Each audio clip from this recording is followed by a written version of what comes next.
Hello and welcome to another episode of Draft Gym TV. As always, you are joined by me, Andy, FPL Teach Mode.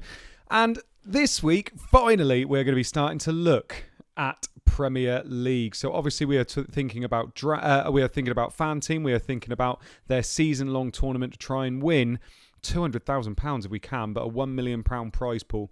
Now, what we're going to be doing, as you can see, by the way, we've got all new graphics ready for this Premier League season. So we've got player list below us here, and these are the four teams we're going to be talking about today as well. Down the bottom, we will have the odds. Now, at the moment, it's just showing the fixtures because we didn't want to give you out-of-date odds. So it's just showing the fixtures. But as that gets closer to the season, we will be showing you the odds as they come up for each week as well.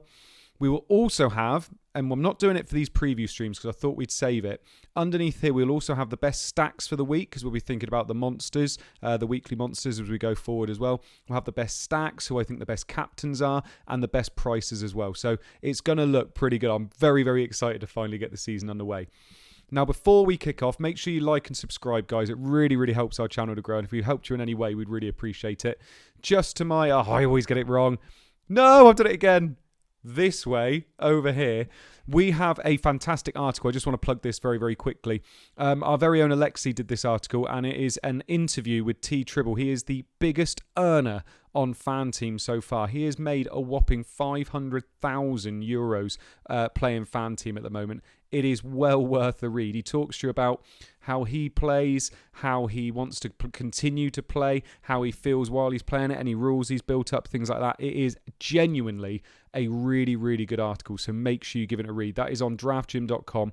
That is obviously who we work for. Make sure you go and have a look because it is fantastic. Now, to start us off on our preview streams, what we have done over at Draft Gym, we have got all of us together and together, well, actually individually to start with, we have guessed where all the teams are going to finish by the end of the season. So we have put them all in order from 20th all the way up to 1st to guess where we think they're going to finish. And then FPL Pup, the Excel mastermind that he is, has put them all together and made a little bit of an average prediction, an average Premier League table for all of us. And what we're going to do is I'm going to show you from 20th up to 1st how these teams are looking going into the season, what we think could be good little assets that we're going to be looking at, what we think are going to be key assets to look at, anything that we think is going to be overpriced, underpriced, and just kind of talk about their fan team credentials, really. Today, we're going to have 4 teams. Then the next stream's going to have 4. Next stream's going to have 4. And then we're going to start doing 2 at a time because I feel like when we get to the end there, we've got some big players we need to talk about. And it's going to take a little bit longer. So it should be good. I'm really looking forward to these. Now, today, like I said, we are looking at the bottom 3 teams who we think are going to finish in the bottom 3. You've already got a little bit of a hint as to who it might be based on the bottom there. Let me just check as well that is actually running through it all properly. I do hope it is. Oh, I don't think it is. There we go. It is running through properly now for you.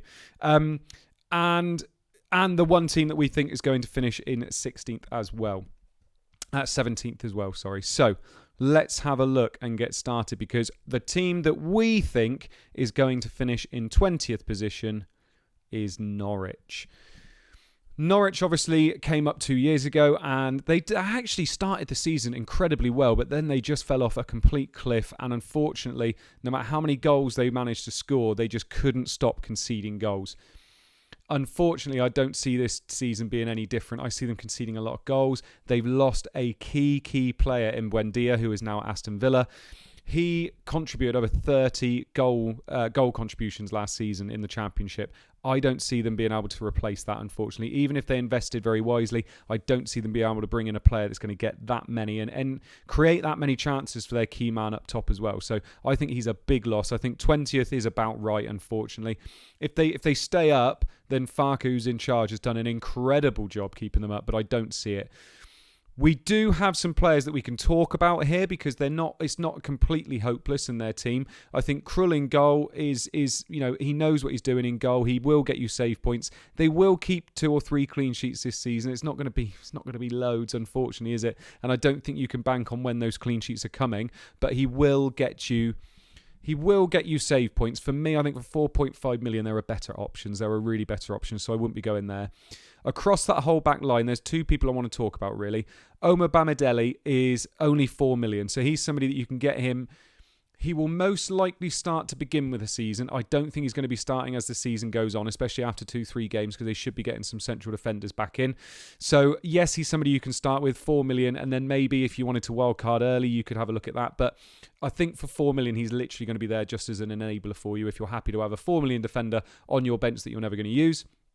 And then right back, Max Aarons. He looked great when he came up in the Premier League last time, and he still continues to look good. He plays pretty much every single minute for this team. If there's one thing you'll get out of him, it's guaranteed minutes. So considering him and Krul are both 4.5 million, it's Aarons I would touch rather than Krul, mainly because he at least has some kind of upside there. He likes getting assists. He will get into the box. He will get forward. And I really like that about him. He crosses the ball very, very well. And I'm actually surprised they managed to keep hold of him this year. I thought he would have left to go to another team because there are other teams crying out for right back. So I do really like Max Aarons. And I think if I were to touch anybody out of this Watford back line, out of this Norwich back line, it would be Aarons for me. Now, midfield is something that has been spoken about quite a lot, actually, because there's two players there that I think could end up being in teams, but maybe it's quite tough to pick them in teams to begin with because their fixtures aren't very nice. But Gilmour, 4.5 million midfielder. 4.5 million is the cheapest you can get for midfielders. And when you're looking at the midfielders, there aren't many that are going to play 90 minutes. Gilmour is going to play 90 minutes. He's a very good player. He's very defensive, so you're not going to be expecting him to get you many assists or goals, or if any, to be perfectly honest. But for 4.5 million, if you're just looking for a midfielder that is going to play 90 minutes and get you those points just for appearances, then Gilmour's probably your man. Although he's a defensive player, he doesn't get booked or red carded that much, I wouldn't say, compared to some of the other 4.5 million midfielders, such as Bissouma. I think actually Gilmour's probably the one where you're just going to be getting a clean 90 minutes most weeks. He's a cracking player, cracking loan sign, absolutely brilliant. But I think for 4.5 million, there's a few others which I'll probably bring up later on in the stream or later on in another stream that I like ahead of him personally. The other player that I would consider having in my team moving forward is probably Cantwell. Cantwell did incredibly well in the Premier League last time he was up here. It was only 4.5 million last time. And he knew where the goal was. He knew how to get assists as well. He knew how to find his teammates. This time he's had a £1 million boost and he's now 5.5 million. I think that's too much for me. I think it is, unless he showed me at the beginning of the season that he was the main man and he was really getting forward and he was doing well. I think 5.5 million is a bit much. That 5 million to 5.5 million is a bit of a dead zone with midfielders. So if you do go with someone like Cantwell, it's tough to move him up, and you also don't want to be wasting a transfer moving him back down again. So it's really hard picking somebody like him at 5.5. The only other player that we'll talk about in a stream a little while away yet is Emil Smith-Rowe, that's also 5.5. But if you had a choice between the two, Cantwell and Emil Smith-Rowe, I think you'd be picking the Arsenal man more times than often not, wouldn't you? So I think Cantwell for me is a no-go, but he is somebody with pedigree in the Premier League that's done well when he's come up here before, so definitely keep him on your watch list. And then up top, you got that main man, Teemu Pukki. Obviously, He did very, very well in the Premier League when he came up 2 years ago. He knows where the goal is. My biggest worry for him is that he's lost Buendia. Buendia made so many opportunities for them when they last came up and in the Championship last year. They were a proper little duo. And I do worry whether he's going to get any kind of service now in the Premier League. The one thing I'd say about him is if you give him a sniff, he will take it. He is that kind of a finisher. So he doesn't take a lot to score. When you're looking at his stats, it might all look a bit dismal, but he's a little bit like Jamie Vardy in the way that he doesn't need a lot to get you a lot. So, yes, if you want to pick him, that's fine. There is another player we're going to be talking about later on in this stream that is also 6 million that I would love in my team. So it's very, very hard to justify Teemu Pukki. One thing I will say is if you wanted to go very, very cheap up front and you don't mind trusting these newly promoted teams, a front line of Pukki and Tony isn't really to be sniffed at, I wouldn't have thought, if you're going to invest that extra money in midfield. 6 million for players you know are going to play every single game. They're going to score some goals this year, Tony especially, but Pukki, I just worry what his ceiling is because he's now lost Buendia, and I do see Norwich getting a bit of a trouncing most of the time this year. They could surprise me, they could do what they did last time and take it by storm in the first couple of weeks and then drop off, but either way, there's going to be some drop-off period and it might start straight away, unfortunately. So, straight away then for me, Pukki, Yes, consider him, but no, the upside isn't really there. Cantwell, if you really want to go for a 5.5 midfielder, but I don't see it myself. Aarons is probably my biggest one I would recommend in this team because of that upside of getting forward. But again, it's really hard to trust the team that us at Draft Gym think are going to finish 20th. On to the next team that we think is going to finish 19th, and it is Crystal Palace. Now, it has been a massive summer for Crystal Palace, mainly because they have lost their manager, Roy Hodgson. He has gone. He has retired from football. About right, he's been there for bloody ages. And now he's retired, and I think we're going to start realising what a fantastic job he had been doing. They are making moves this summer. They've got Patrick Vieira now, that is their manager. They have brought in Olise, which is there in the middle there, you can see. They've also signed Joachim Andersen, who did very, very well for Fulham last year, so he will definitely play instead of Kelly there. They are making moves. They've also signed Guahi from Chelsea as well, who will probably play at the back too. I really like the moves they're making. My biggest problem is that they need more. They really need more. They lost a lot of players this summer, and when you look at their team, it just looks so threadbare in a lot of places. And like I said, they're going to struggle to replace Hodgson with Vieira. Vieira is going to try and play a bit of an attacking, possession-based football with Crystal Palace, and I don't think it's going to fit with the players he's got. So I feel like it's going to be one of those moments where I think they got De Boer in a couple of years ago and he tried to do that and they lost every game in the first 5 and didn't score a goal. So you never know, this could happen again. If we start from the back here, Guaita is a very good goalkeeper. He's accomplished. He knows how to make saves. He can keep clean sheets as well. If we're predicting they're going to finish 19th, they're going to be hard to come by, but he's proven he's going to play every game and he's got the quality. If they're going to keep a clean sheet, he's most likely going to be getting some bonus points. So, oh God, I'm talking FPL there. He's most likely going to be getting you some save points. So he is worth having a bit of a look at. In defence, I do quite like Mitchell. If Vieira wants to play this attacking football, he's going to have to use his fullbacks. And actually, Mitchell, they're talking about him pre-season, the fact he's getting forward, he's being asked to get in and get into the box and put crosses in. So I don't think that's that bad of an option, personally. Ward on the other side, Patrick Van Aanholt's now left, so Ward is there, and that left-back spot's pretty much his own. I don't like him as much as Mitchell. And then Tompkins and Kelly, like I said, they've signed Anderson, that Guahi from Chelsea, so that's all a bit up in the air at the moment. So I don't think I'd be touching a centre-back from Crystal Palace. In midfield, I think there's only one man, really. I think it's that Olise. He is a very, very good player. He played very, very well for Reading last year. He's a real powerhouse in midfield where he can get the ball from deep and run forward, and he's got legs for days. He will just power through midfields and have shots on goal or drop it off to somebody else. I do like him for 5.5 million. This is what we were talking about earlier, where that midfield area is a bit of a dead zone, really. So 5.5 million for Olise if you wanted to start with him and then move over to a Smith Rowe, maybe in game week 4, something like that. If you want to take a punt on somebody like that, I don't mind it. It's just going to be interesting to see how much he can do in this Palace team that has a bit of a history for not being very good attacking-wise. But if Vieira wants to go attacking, when you've got Koyate and MacArthur there, who are going to kind of shield the defence a little bit, Olise could be a good shout. And then as we move forward, we've got Ayew, Benteke and Zaha.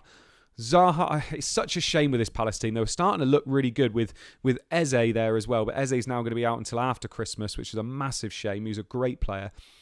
You're looking there at 3 people that have had flashes in the Premier League of being really good, but never really done it in a sustained way. And that's massively because of this team and the way they were handled by Roy Hodgson. You know, he was more about getting the win and getting the points than he was about entertaining football, which is fair enough when you're Crystal Palace, to be honest, and the money they spend. So Will Zaha, we know what he's like. He can blow hot and cold. On his day, he's unplayable. And I think anybody would be able to say that. He is unplayable. But for 7 million, I think there's some other 7 million options with better fixtures that I would be targeting at the moment. But you know Zaha's going to play. You 100% he's going to be playing. So if you think Crystal Palace are going to score a few goals in the first couple of weeks, then yes, you should definitely take a punt on him. Benteke up front, 6 million. Already, we're looking at a few of these strikers at 6 million and thinking they're not that bad. Benteke, most likely going to play most games. He actually finished the season really well last year. We've got Benteke and we've got Pukki already at 6 million that you could put up front if you wanted to. Or you could have some of these players as 6 million bench options. It's completely up to you. Jordan Ayew is probably the one out of the 3 I wouldn't be going near, just because I feel like he's the one that will be subbed, or he's the one that might not make the matchday squad, things like that. So I think Benteke and Zaha are the 2 that I quite like there up top. Zaha is the one where if you said to me which Crystal Palace player would you like, it would be Zaha, just because he's got it all and he can do it. As I said, he's had flashes. He is a flash in the pan kind of player just because of the way Crystal Palace play. But if Vieira wants to play attacking football, it will be Zaha that gets involved. So my 3 picks in this team would probably be Zaha, Olise and Mitchell. Mainly because I'm expecting Vieira to want to try and play this attacking football. And you've got to go... If you think that's going to work and you think his tactics are going to be embedded straight away, then yes, go for it. Go for, 3 of those players. Well, not 3 of those players, but one of those 3 and see what happens. Because you never know. There's always a team that surprises, and it could be that Vieira comes in and does a masterclass with his team straight away, and all of a sudden we start seeing some lovely stuff happening. So like I said, Zaha, Olise and Mitchell are probably my picks out of this Crystal Palace team. If I didn't want to go with Mitchell and I wanted to go with Guaita, I think that's absolutely fine as well. Now, the team that we think is going to finish 18th this season, so just missing out on staying up and going down with Crystal Palace and Norwich, is Watford. Now, Jesus Christ, Watford have a lot of strikers. I won't lie, it's really, really hard to have a look at their strikers and think, right, who's going to play up front? Because they've got about 10. And I'm not even exaggerating, they've got about 10 strikers. So it is not easy to look at their team and think, yeah, I know who's going to play week in, week out. There's a few, and there's a few attacking players we can say, yeah, we think they're going to play week in, week out, but there's really not many. Now, for me, I quite like Watford this year. I quite like their defence. I think their defence finished the Championship very, very well. I like a lot of their key players. I think they've got some key players that could do some damage in this league. I think their signings have been okay as well. So actually, Watford are my little dark horses to do quite well this year. Now, if we have a look at the back, we've got Barkman in goal. He had quite a good Euros, I would say. He's got Foster that is deputising for him, 4 million. I think when you couple those two together, if you're going to pick Barkman, I would pick Foster on my bench, because for 9.5 million, that is your keeper. It's done then, isn't it? Which is lovely. He'll get you save points, and actually, if they carry any of that form from the Championship up into the Premier League, then all of a sudden you're looking at, yeah, this looks quite good. I quite like this.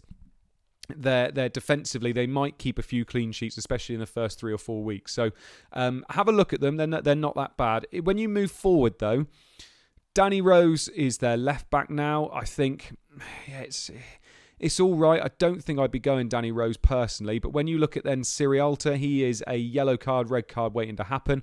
Ikong, I don't think I'd go near either. If I was to go for any of these defenders over Barkman, it would be Femenia. He's been in the Premier League before and he was very good. He was a very good attacking outlet in the Championship as well. I think he's going to be that player that does get forward and get crosses in for their many, many strikers. Not that they can play them all at once. So if I wasn't going to be going for Barkman and I'd be going somewhere else, I think Femenia, if I wanted to have a little bit of a glimpse as to that defence and what it's going to look like early doors, I think it's Femenia I go with because of that upside. In midfield, Will Hughes, 4.5 million midfielder. God, I remember him when he was good on Footy Man. He was a youngster that was supposed to be really good. Never really done it, has he? But he is a good player and he'll probably get the minutes as well for 4.5 million. Louser is their new signing, 5.5 million. I don't know an awful lot about him, if I'm perfectly honest, but I think for 5.5 million, again, we seem to be talking about these a lot in these teams. I wouldn't be going near him when you've got Smith Rowe, who's also 5.5, or Olise, who is. And then Cleverly at 5 million, not much to be said there. And then you get up top and it starts getting a little bit interesting. Now, I think it's going to be between Pedro and Deeney as to who starts seeing it. Deeney cannot play every game. He literally can't. He's shattered now, isn't he? You know, he's getting old. When he does play, he's going to be on penalties. Pedro is the other man that I think he did all right in the Championship last year. I think Pedro's going to be the first choice striker when Deeney's not there. So Pedro's the one I'm backing to do something up front for this team. Sema is somebody, again, I quite like. He's a midfielder in the game and he does play forward, so he is somebody you can look at. But I'm not going to be wanting to have more than one Watford player in my team. So if I was going to pick a player in my team that plays for Watford, it's going to be Ismail Assar. Very, very good player. Killed it in the Championship last year. It is worth saying he didn't kill it at the beginning of the year, mainly because they were playing a different system and he was playing more right midfield. By the time they got to the end of the year, second half of the year, he was playing right wing and he bossed it. So I think Ismaila Sarr is a very good shout personally. I don't see any reason why he can't do well this year. I still have flashbacks to that Liverpool game just before lockdown where he destroyed them and got 2 goals and assist, I think it was. So there's nothing wrong with Sarr for 6 million. I think for 6 million he's worth a punt.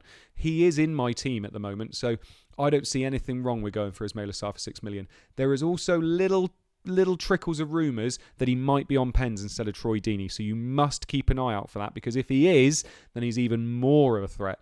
I think this Watford team are going to be playing quite a counter-attacking style of football. If that's the case, Sarr is going to be even deadlier because he's got the pace, he's got the finishing ability, and he's going to be the one they're going to be using on the counter-attack. So he is definitely worth having a look at and seriously considering putting in your team. I really like him as an option. He's the first player in our relegated team so far that I will most likely be starting with in FanTeam. He likes a shot as well, so shots on target, that's good for him.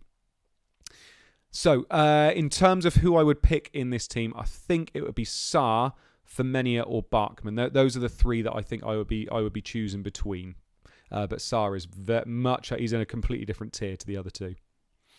And then the team we think are going to finish 17th, so just outside of the relegation zone, is Brentford. Now, Brentford are a team that could either self-implode this year or really impress people. That's genuinely what I feel. I feel they're almost on Blackpool levels when they came up into the Premier League, where they will score goals, they will entertain, but God, they are not going to keep many clean sheets. Now, when we're looking at them, there's a big man up top, which we are most certainly going to be talking about, but there are also a lot of other players in this team that we need to talk about as well. Raya in goal, 100% going to be in goal. They're not going to be keeping many clean sheets. They're also going to get demolished some weeks. It's just how it happens in the Premier League. When they go up against City, Liverpool, Man United, Chelsea, they're going to find it tough. So Raya, yes, he's going to play, but for 4.5 million, you could have a Guaita, and I feel much happier picking somebody like him instead of Raya. He could get you a few save points, which is absolutely fine, but I think when you counteract that with the fact that he's not going to be getting you many clean sheets, I don't think it's really worth it. Rico Henry, I think, is somebody in defence that you can look at. He does like getting forward. He only got, I think, 1 goal and 2 assists last year in the Championship, which isn't great. And when you look then transferring that into the Premier League, I don't think it bodes that well, personally. Either one of Janssen or Pinnock is going to be replaced by Aya, so they've just brought Aya in from Celtic. Again, I wouldn't be touching those. I think any of these defenders, really, they're not on my radar at all. You never know. One of them might all of a sudden come into fruition and all of a sudden, oh, look at this, we can get a Brentford defender in, but I don't think we're going to be there. In midfield, it's all much for muchness, really. Fosu, Jensen and Janelt. I'm not. None of them have been on my watch list or radars, really, because up top is really where you want to be looking. As I said earlier, this team, I think, are going to operate a little bit like Blackpool did. We're going to score more than you. Kevin Keegan-style football. When you look at that up top, they have some real contenders to do really well next year. Mbeumo, I think, is being completely slept on, mainly because people don't want the double up with that main man up top. But Mbeumo did very, very well last year. He is a really good player. He's a midfielder in this game, 5.5 million. When we were talking earlier about my 5.5 million options, Mbeumo is probably one of my favourite ones. He scored quite a few goals last year, got quite a few assists. I think he was almost at 20 goal contributions by the end of the Championship season. And I really like that from a player. The exact same for Canos as well on the other side. They're both midfielders in the game. You can look at both of them and think, yes, I don't mind the double up. If you think Brentford are going to do a Blackpool and they're going to entertain us and they're going to score goals, then actually, I don't mind the double up. I'm going to say it now. I don't mind the double up if that's what you think is going to happen. Because actually, chasing upside, we're going to talk about that main man up top in a minute. But Mbeumo and Canos, they're not going to be owned by many people. They're really not. So if they start and they get 2 assists in the first game against Arsenal, or they start with 3 goals in their first 5 games, you're getting points when nobody else is. And if that main man up top starts scoring as well, and you've got that double up for Brentford, that's going to start looking lovely. The only thing I will say is they are a complete unknown in the Premier League. This is all just guesswork. We're hoping this is what's going to happen, and this is what we're seeing is going to happen. But it's a big gamble to take at the very beginning. So if you don't fancy that double up, obviously I completely understand. But it's something that is just a bit of fun, I think. Something you can look at and think, do I fancy that a little bit? Then, that main man up front, Ivan Toney. Jesus Christ, what have we not said about him? He is only 6 million in this game. In FPL, he's 6.5 million. And you have to think about it a little bit. 6 million in FanTeam. I haven't thought about it. He was straight in. I cannot justify not picking him at 6 million. He's going to be so highly owned. This whole team is based around getting him the ball. He can score all types of goals. He is incredible in this team. So for 6 million, I think that it's not even a gamble, not worth taking. I don't want to start thinking about Yilmaz like we did in the Euros, saying he was only 4.5, he needs to be picked, and obviously that didn't turn out very well. But I think over a 38-game season, Ivan Toney, I mean, I'm all over it. I'm genuinely all over it. 6 million. When you think you could have a Timu Pukki, Benteke, they're in a completely different level to Ivan Toney, I think. I think Ivan Toney's going to have an okay year. I don't think he's going to have as good a season as people think he is, but for 6 million, I think he's more than going to justify his price tag. So there's nothing wrong, I think, with picking Ivan Toney. He is definitely in my team. He's been in pretty much all of my drafts. So there's nothing wrong with having Ivan Toney up top. So for me, if I was picking 3 players from Brentford, it's those front 3. It's Mbeumo, Toney and Canos for me. Just because I think it's in their attack we are going to have the most joy, basically. Right. Thank you very much, everybody, for joining me and talking about our first 4 teams. The next stream we do will be all about the next 4 teams. So the teams that we think are going to finish 18th, 17th, 16th, 15th, 14th and 13th. Then we'll talk you through the teams that are going to finish 12th, 11th, 10th and 9th. And then we're going to do the last 4 streams talking about all the teams that we think are going to finish in the top 8, doing 2 teams at a time. So that'll be fantastic. Thank you very much for joining me. Make sure you like and subscribe the video, and we will see you all soon. Oi, oi.